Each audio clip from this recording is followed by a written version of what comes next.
අද මම ඔබන් අහනවා අපි වැඩිහිටියන් හැමදාම ජීවිතයේ සරලම දේවල් සඳහාත් පරබදන්න ඕනද?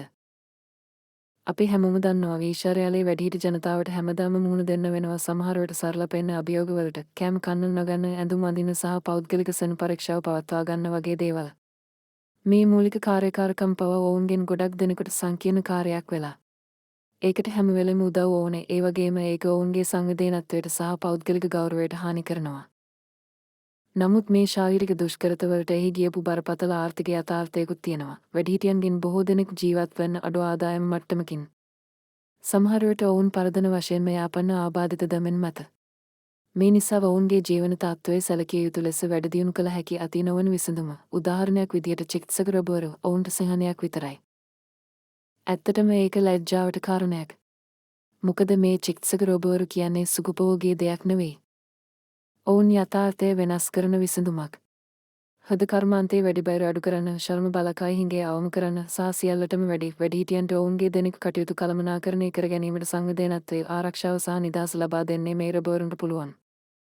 මේක කියන්නේ මිනිසුන්ට ගෞරවයෙන් ජීවත් වීම හැකියාව නැවත ලබා දෙන තාක්ෂණයක්. මම මෙතන ඉන්න අපි දෙකම වෙනස් කළ යුතුයි කියන්න. අපි වැඩිහිටියන්ට මුහුණ දෙන්න සිද්ධ වෙන කටක යථාර්ථය ගැන කතා කරන්න. උදව් නැතුව නන කාමරයට යන්න බැරි කෙනෙක් ගැන හිතන්නේ. තනියම කෑම ටිකක් කන්න අමාරු කෙනෙක් ගැන හිතන්න. මේවා සරල දේවල් නෙවෙයි. මේවා ගෞරවය සම්බන්ධ දේවල්. සංවේදනත්වයේ සම්බන්ධ දේවල්. අදටත් බොහෝ වැඩිහිටියන්ට මේ මූලික අවශ්‍යතා සඳහාත් අනුන්ගේ උදව් අවශ්‍යයි. ඔවුන්ට උදව් කරන අය පව කුෂේවිය යනවා. හොද සේවකයන්ගේ හිඟේ විශාල පාර්ශවයක්. එතකොට විසඳුම මොකක්ද?